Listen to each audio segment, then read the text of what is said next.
Začeli. Sem Nataša Jan in vas v imenu Društva za zdravje srca in ožilja lepo pozdravljam na današnjem dogodku. To je predavanje v hibridni obliki, kar pomeni, da se javljamo preko spleta in tudi v živo, tule v predavalnici Krke v Ljubljani. In ob tej priložnosti se podjetju Krka tudi zahvaljujemo, da nam je omogočilo to predavanje in zagotovilo vso potrebno tehnično opremo. To predavanje je del aktivnosti društva ob mednarodnem dnevu žil, ki ga je društvo sicer obeležilo še z drugimi aktivnostmi, sicer pa je potekalo na dan 18. marec, to se pravi prejšnjo sredo. Predavanje ima pomenljiv naslov. Žilje skrbi za plačilni promet v telesu. Predavatelj pa je profesor dr. Aleš Blinc iz Kliničnega oddelka za žilne bolezni UKC Ljubljana. Je tudi dolgoletni sodelavec Društva za zdravje srca in ožilja Slovenije in urednik naše revije Za srce. Predavanje bomo tudi snemali, zato da bo na voljo na naši spletni strani, na YouTube kanalu, še mnogim drugim, in da ga boste tudi vi še mogoče lahko kdaj v drugi priložnosti poslušali. Sedaj pa vabim profesorja Blinca na oder. Ja, najlepša hvala. Lepo, da ste si vzeli čas. Torej, pozdravljeni vsi, ki ste v dvorani in vsi, ki ste z nami po spletu. Zdaj, seveda, naslov je malenkost humoren, ampak bom povedal takoj, kaj sem s tem plačilnim prometom mislil. Zdaj, plačilni promet pomeni neko kroženje dobrin pa denarja v takšni ali drugačni obliki. Če imamo neko, recimo, podjetje, pa nam nekdo želi kakšen naš proizvod, nam bo dal denar, mi bomo dali pa kakšen izdelek. In seveda tudi zato, da te izdelke delamo, rabimo kakšne surovine in skratka, zato je treba tudi plačati in potem se krogi med seboj vrtijo in skratka na ta način izmenjava denarja in dobrin poteka. Nekaj zelo podobnega se pa dogaja tudi v telesu. V telesu imamo neprenehno izmenjavo kisika pa ogljikovega dioksida, pa hranil pa odpadnih snovi. In zato, da pravzaprav vsaka celica pride do te izmenjave, skrbi ožilje. Zdaj, preden grem na ožilje, mogoče še to, da v bistvu tega, kar smo zdajle rekli, da ožilje kroži, da pravzaprav kri se pretaka po telesu iz enega sistema v drugi, tega nismo od nekdaj vedeli. Tako da recimo tam nekje v 17. stoletju, 18. je znani francoski razsvetljenec Voltaire imel še kar slabo mnenje o medicini. On je rekel, umetnost medicine je zabavati pacienta, medtem ko narava pozdravi bolezen. Pa je imel še kar prav. Tako, seveda s kančkom humorja, ampak medicina je bila dolgo časa bolj umetnost kot znanost. Je pa zanimivo, da v času, ko je Voltaire to napisal, je pravzaprav že nek angleški zdravnik, zelo resen je izgledal, William Harvey, je pogruntal, kako v resnici cirkulacija deluje. To se leta 1628 je on to pogruntal. Kaj so pa prej mislili? Prej so imeli pa zelo zanimive predstave o cirkulaciji, ki so se vlekle od leta 162, to se pravi iz rimskega cesarstva. Galen, slavni rimski zdravnik, je postavil eno teorijo, pa jo bom zdaj na kratko povedal, in ta teorija je zdržala 1600 let. Prednjo je postavil na glavo William Harvey. No, Galen je bil en odličen zdravnik za gladiatorje. On je znal zdraviti poškodbe, tiste reveže, ki so v gladiatorskih bojih umrli, je tudi seciral, tako da je imel dobro znanje anatomije, ampak malo narobe si je predstavljal. On je postavil teorijo, da kri nastaja v jetrih in potem teče do tkiv, tako po arterijah kot po venah, in se potem v tkivu porabi. Zdaj, in to je zdržalo dobrih 1000 let. Pol je pa tale možakar William Harvey začel malo razmišljati, koliko krvi se pretoči po telesu. In je delal ene poskuse na psih, pa na konjih je malo meril in je ugotovil, no, da tako da približno, če preračunamo na človeka, vsako minuto se po cirkulaciji pretoči približno 5 litrov krvi. In je potem zračunal, da je to popolnoma nemogoče, da bi jetra naredila 5 litrov krvi vsako minuto in bi se to potem porabilo nekje v tkivih.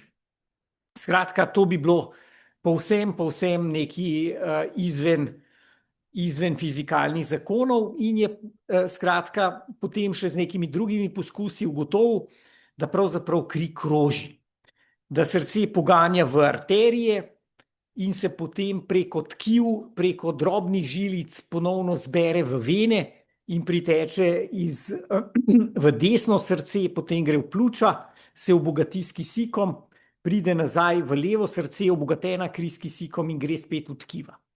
To se pravi, ta model, ki ga poznamo danes, ki se ga učijo otroci že v osnovni šoli, je star dobrih 400, oziroma je 400 let star, no, tako, malo manj.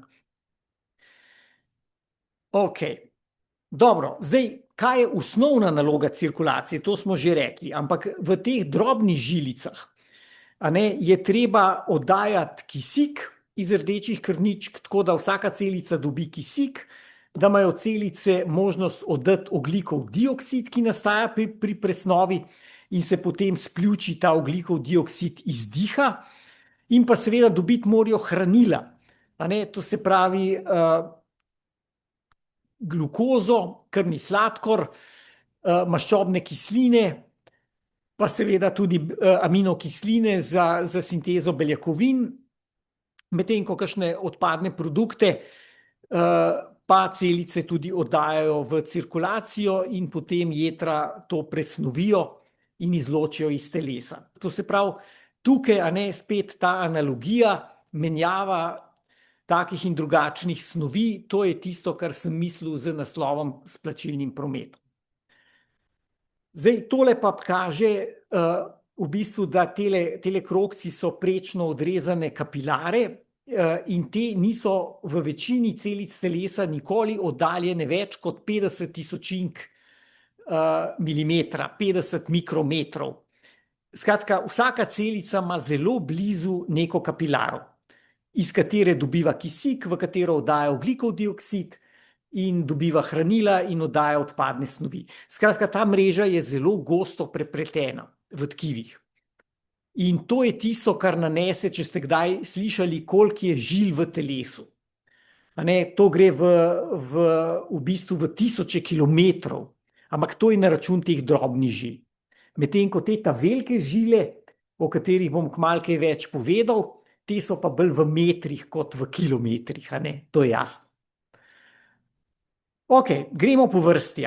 Zdaj, ta model cirkulacije, ki v bistvu ga poznamo zadnjih 400 let, je v bistvu iz dveh sistemov. Pa začnimo v levem srcu. V levo srce pride iz pljuč obogatena kri s kisikom, srce levi prekat iztisne to v aorto in potem gre to po telesu. In skratka, kisik se v tkivih sprejme, ogljikov dioksid se odda nazaj v kri, kri pride po venah, ki se združujejo v čedalje večji kaliber, v desno srce in desno srce, desni prekat porine to v pljuča.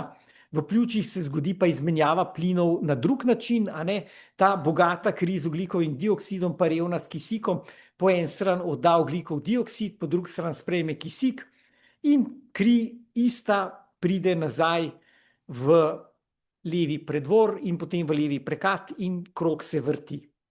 Krog se vrti, kri seveda nastaja v kostnem mozgu, pa ne 5 litrov na minuto, ampak recimo rečemo tako, kri se zamenja tam nekje rečemo dvakrat na mesec, recimo, če to gledamo v življenjski dobi krvničk. Tako da to je bistveno počasneje kot tisto, kar je predpostavljal Galen. Zdaj pa tako, rekli smo, iz srca vodijo arterije, potem imamo mikrocirkulacijo, tam se vrši ta izmenjava snovi in plinov in potem se zbere kri nazaj v vene in pride nazaj proti desnemu srcu. Zdaj bi pa se dotaknili tipičnih bolezni arterij, mikrocirkulacije pa ven. Zdaj, najpogostejša bolezen arterij, o kateri pišemo nenehno v reviji za srce, pa tudi v drugih revijah, je ateroskleroza. Zdaj, kaj je ateroskleroza? Ateroskleroza je ena zelo počasi potekajoča kronična vnetna bolezen žilne stene. Začne se že pravzaprav zelo zgodaj. Če hočete v otroštvu, pri mladostnikih, pol tam nekje recimo pri 40 let starih ljudeh se pa začnejo že te tako imenovane dvignjene lezije, dvignjene obloge, v katerih najdemo vnetne celice, ki so napolnjene deloma z temi slabimi maščobami LDL holesterolov. Zdaj, tisto, kar je slabo, je, če pride do natrganja te obloge in se na natrgani oblogi naredi krvni strdek. Ta pa lahko nenadoma žilo zapre in to je recimo mehanizem srčnega infarkta, pogost mehanizem možganske kapi, lahko tudi povzroči težavo v nogi, ki vodi v gangreno, take stvari. Tako da, ta bolezen ateroskleroza je pa izredno pogosta. Zdaj, sodobne raziskave kažejo, da obloge take ali drugačne najdemo skoraj, do 60. leta skoraj pri popolnoma vseh, pa več kot pri 60% ljudeh že pri 40-45 letih. To se pravi, tega je zelo veliko. Ni vsaka obloga smrtonosna, ampak treba je narediti vse, da te obloge ne grejo v neko pomembno debelino, ki žilo zoži, ali pa še bolj pomembno, da se ne razpočijo in ne naredijo krvnega strdka, ki žilo nenadoma zapre. Zdaj, vse skupaj se začne z slabim delovanjem tega notranjega žilnega sloja, imenovanega endoteli, ki postane bolj lepljiv, prilepijo se te vnetne celice, ki jih imamo tukaj schematsko narisane, in nekatere prodrejo skozi te stike med celicami endotelija v globino žile. In potem začnejo delati pod notranjim žilnim slojem, pa med gladkomišičnimi celicami v žilni steni, aterome. To so te obloge, kot sem rekel, iz vnetnih celic in slabih maščob sestavljene, in to počasi raste. Telo se brani s tem, da naredi pokrov iz gladkomišičnih invezivnih celic, in če je to dobro pokrito, pa če ni vse skupaj predebelo, je vse v redu. Če pa to bodisi nastane zelo debelo, tako da žilo zoži, pol ni več v redu, ker moti pretok. Če se pa ta pokrov natrga, je pa še najslabše, ker potem se pa naredi strdek, ki lahko nenadoma celo svetlino zapre. In potem imaš iz ljubega miru nenadoma srčni infarkt ali pa nenadoma možgansko kap ali pa nenadoma postane noga bela in se lahko v bistvu razvije gangrena. To je to, o čemer sem zdaj ravnokar govoril. Če se to natrga, potem se začnejo lepiti tukaj krvne ploščice, potem se začne odlagati fibrin in to lahko celo žilo zapre. Ni pa, tako kot sem že prej povedal, ni pa vsaka žilna obloga smrtonosna. Gledali so, to je en zelo zanimiv članek, kjer so z znotrajžilnim ultrazvokom gledali, kaj se je zgodilo z oblogami v koronarnih arterijah po enem letu. In so gledali te tako imenovane ranljive obloge s tankim pokrovom, s tanko kapo. za katere bi se človek bal, da bodo se natrgale in naredile infarkt. No, izkazalo se je, da je več kot 3/4 se jih je stabiliziralo. So se pokrovi zadebelili, vezivo se je naredilo, samo približno 1/4 jih je ostala še vedno, kot rečemo, ranljivih stank in pokrov. Zdaj, kaj to pomeni? To pomeni, da je treba v bistvu zdraviti. Če imaš aterosklerozo, je treba vse narediti, da grejo ti žilni plaki v stabilno obliko. To pa naredimo s tem, da zdravimo pritisk, da ga normaliziramo, da ni prevelik, da znižamo škodljive maščobe v krvi, ta zlasti LDL holesterol, na nizko vrednost. Lahko si pomagamo tudi s tem, da preprečujemo nastanek krvnih strdkov, to je ponavadi majhen odmerek aspirina, in pa seveda temelj zdrav življenjski slog. Zdrava prehrana, zmerno gibanje, primerna telesna teža, brez kajenja, to je pa vedno osnova. Ok, dobro. Zdaj, ateroskleroza ni edina, je najpogostejša, ni pa edina bolezen na arteriji. Zdaj, tukaj imam ene grozne slike aorte, ki je vsa razširjena, bunkasta. To so anevrizme, ali pa če se to žilna stena natrga, pa govorimo o disekciji. Zdaj, zakaj je recimo ravno aorta, ta največja žila, najbolj podvržena tem anevrizmam in disekcijam? Aorta je tako kot ena vzmet. Srce vsako minuto recimo 60-krat porine 1 deci krvi v aorto, takrat se aorta razširi in potem v času diastole, tako srce v bistvu počiva in se ponovno razširi, takrat aorta elastično se stisne in v bistvu blaži nihanja krvnega tlaka. Ampak to nihanje je stalno.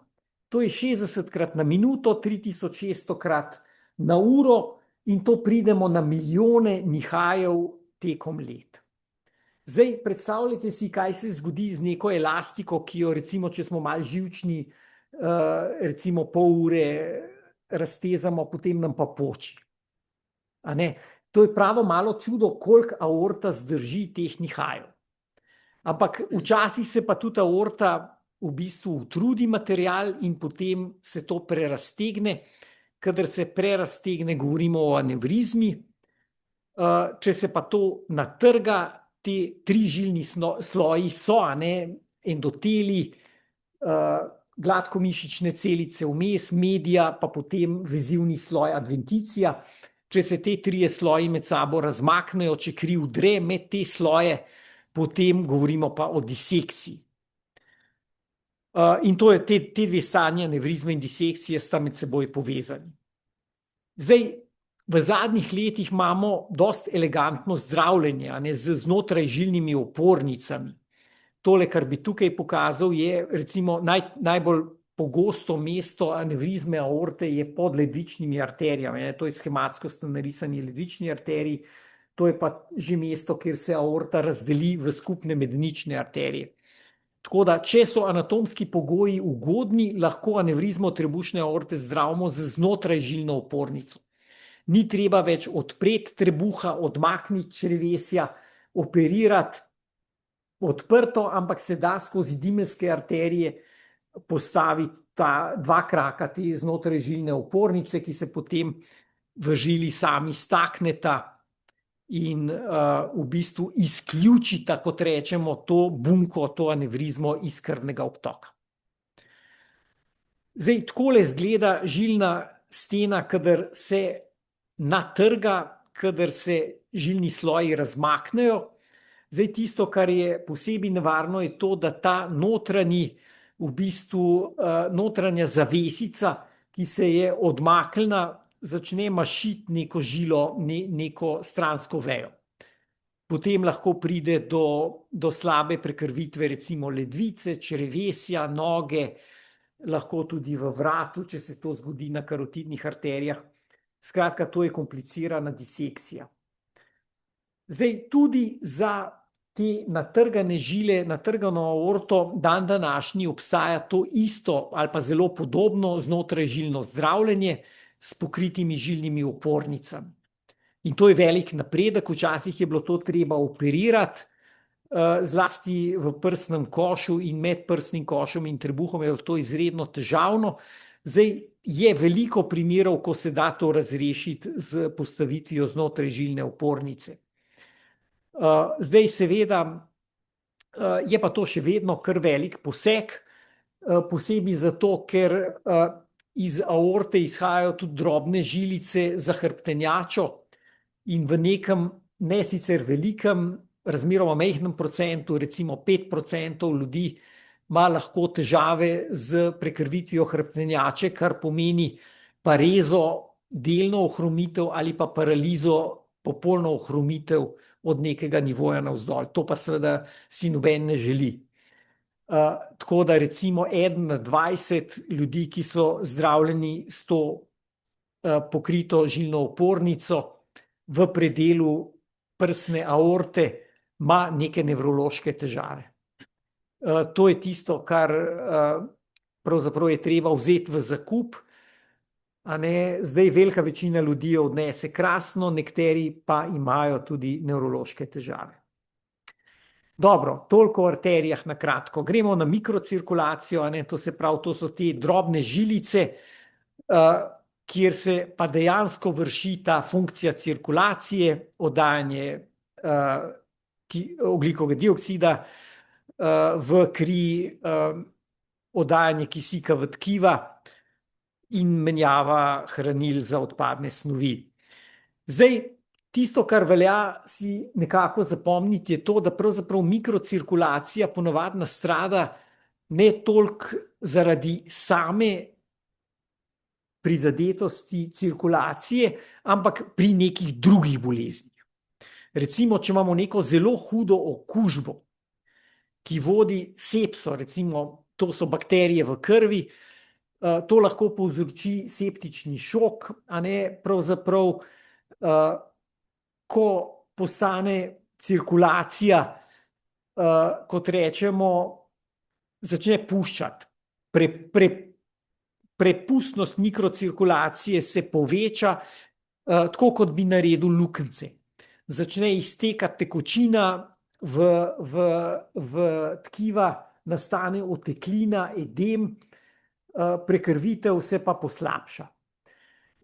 Tako da sepsa, septični šok je eno tako stanje, kjer pravzaprav mikrocirkulacija nastrada in s tem seveda celo telo. Potem zanimivo, tudi sladkorna bolezen v bistvu kvari mikrocirkulacijo preko tega, da se glikirajo določeni proteini, da nastajajo tudi prosti radikali, da je vnetje v tej mikrocirkulaciji in potem iz tega sledi slabo delovanje ledvic, motnje na očesnem ozadju in tudi mikrocirkulatorna okvara tkiv, recimo v stopalih. Tako da, pa gremo naprej, tudi še druge bolezni, Pri boleznih, samih boleznih cirkulacije, dobro, eno je kardiogeni šok, to, če srce odpove, potem seveda nastrada tudi mikrocirkulacija, še bolj pogosta je pa ta tako imenovana bolezen malih žil. To je pa posledica dolgoletne slabo zdravljene hipertenzije, ko se v bistvu prevelik tlak, ki bi se moral na ravni mikrocirkulacije lepo znižati, se ta prevelik tlak prenašaš tudi v te zelo drobne žile in jih potem okvari. Tako da v bistvu po eni strani postanejo krhke, po drugi strani se pa obdajo z nekim vezivom in v bistvu slabo vršijo to svojo funkcijo. Tako da to lahko vodi v določene probleme v možganih, pa tudi v srcu. Tako da krvni tlak je dobro imeti pod kontrolo. Potem pa seveda cela velika skupina avtoimunskih bolezni, zlasti sistemska skleroza,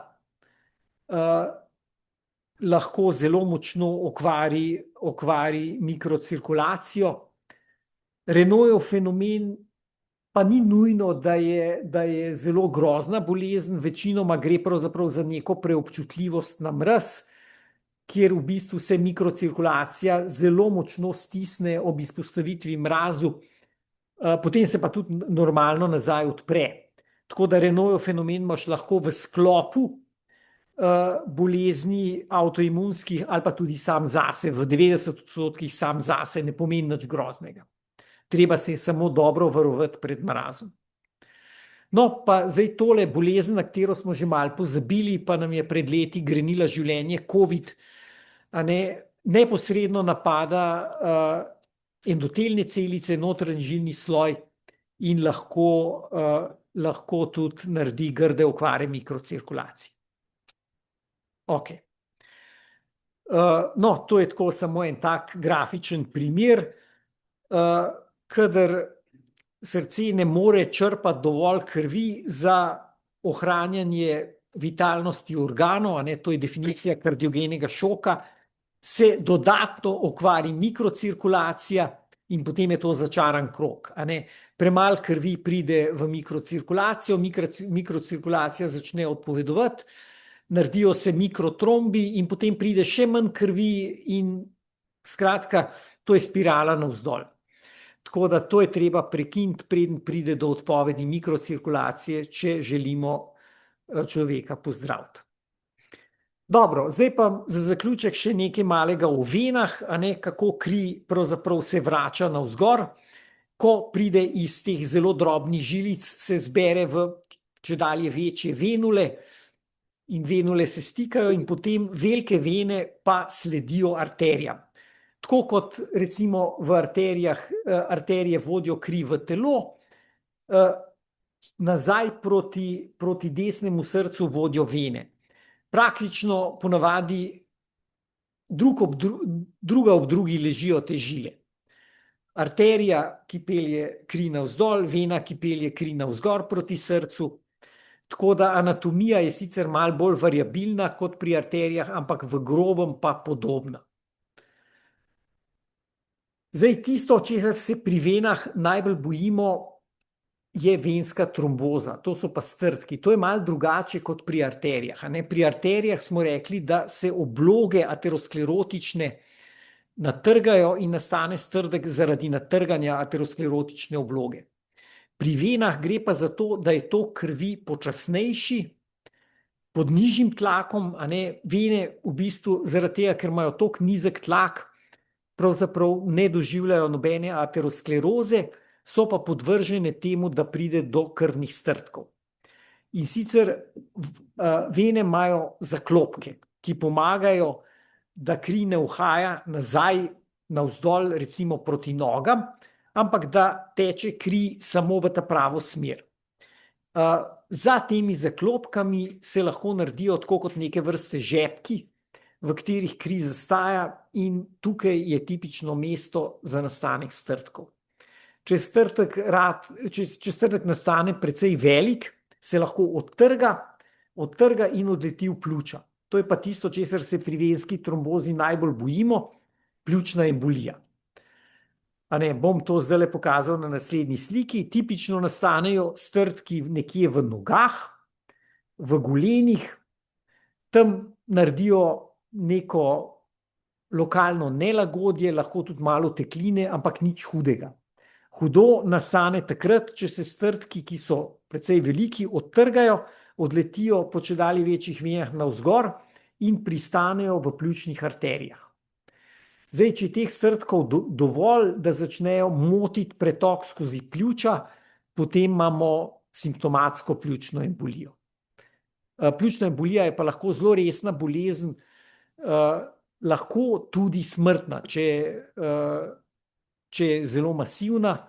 Vsekakor jo je treba zdraviti, začeti čim prej z antikoagulacijskimi zdravili, to se pravi z zdravili, ki ne dovolijo, da bi te strdki rasli.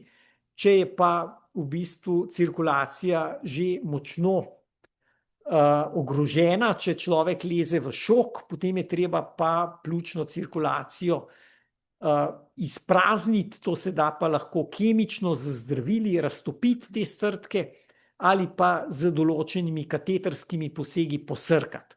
To je v zadnjem času postalo zelo realno in zelo uspešno, da grejo pri masivni pljučni emboliji z razmeroma debelimi cevkami prav na mesto, kjer te strdki so, in jih posrkajo in sprostijo cirkulacijo. To so v bistvu tako rekoč čudežni uspehi, kako človeka, ki je v bistvu že umiral, vrnemo v življenje. Zdaj pa venski sistem, rekli smo, je po anatomiji po eni strani zelo podoben arterijskemu, sledi globoki venski sistem, sledi anatomija arterij, imamo pa tudi veliko povrhnjih ven. Na nogah skoraj vsi imamo kakšne razširjene vene, ki nam grejo na živce. Zdaj, kaj to je? Te povrhnje vene pa niso z vseh strani obdane z mišicami, tako kot so globoke vene. Ampak so samo na eni strani imajo podlago mišico, na drugi pa kožo, pa podkožje. In se zelo zlahka te povrhnje vene preraztegnejo. Kadar se te vene preraztegnejo, ne tesnijo več te zaklopke, ki skrbijo, da gre kri v pravo smer. In potem nastanejo zvijugane, razširjene vene, v katerih ima kri težavo teči v pravo smer, včasih teče tudi nazaj. In to je tisto, kar imenujemo krčne žile. To je blazno pogosto. Torej, več kot 80% ljudi nad 50 let ima krčne žile v takšni ali drugačni obliki, v najhujši obliki seveda, da bi imeli zaradi teh krčnih žil tudi neke razjede na koži, tega je recimo 1% med prebivalstvom, ampak krčne žile kot take razširjene pa imamo praktično vsi. Zdaj, kaj je tukaj za narediti? V bistvu, če ne povzročajo utekanja, ne povzročajo kožnih sprememb, potem ni kaj dosti treba narediti. Nek zdrav življenjski slog je seveda koristen, zmerno gibanje je koristno, izogibati se je treba dolgotrajnemu neprekinjenemu sedenju pa stanju na mestu. Če pa prihaja že do utekanja pa kožnih sprememb, potem je pa prvi ukrep kompresija. Nogavica, to je tisto, ki smo rekli, povrhnje vene niso z vseh strani obdane z mišicami, je treba pač te veni dati oporo z zunanje strani z kompresijsko elastično nogavico ali pa s povojem in jo na ta način stisnemo, zaklopke začnejo ponovno tesniti. Zdaj, če pa vse skupaj prehudo, pa lahko tako veno tudi odstranimo. Ali jo da kirurg ven, izreže, ali jo pa intervencionist od znotraj zalepi. Zdaj boste rekli, kaj pa zdaj to, vene pa kar nenadoma pa ali odstranimo ali pa zalepimo. Vene imajo veliko obvoznih poti. Tako da, če tako razširjeno, slabo funkcionalno veno odstranimo ali pa zapremo, smo pravzaprav v telesu naredili korist, ker bo potem kri odtekala po ta pravi poti, ne bo več kri zastajala v teh razširjenih venah in to je za telo dobro. Tako da, za razliko od arterij, kjer pravzaprav vsako arterijo potrebujemo, kakšno veno, če ni več funkcionalna, lahko tudi žrtvujemo, in zato je zdravljenje razširjenih podkožnih ven po principu precej drugačno kot zdravljenje arterija. Pri arterijah se vedno trudimo odpirati, pri venah pa, če niso več funkcionalne, včasih tudi zapremo za nalašč. Zdaj, tole, samo kot zanimivost, hemoroidi, ki grejo vsem na živce, niso nič drugega kot varikozne vene, razširjene vene v črevesni steni, v zadnjem delu črevesja pred zadnjikom, pred analnim sfinktrom. To se pravi, hemoroidi so neke vrste varikozne vene v samem črevesju. Okej, jaz se bom tukaj ustavil, se vam še enkrat zahvalim za pozornost in če so kakšna vprašanja, sem seveda na razpolago.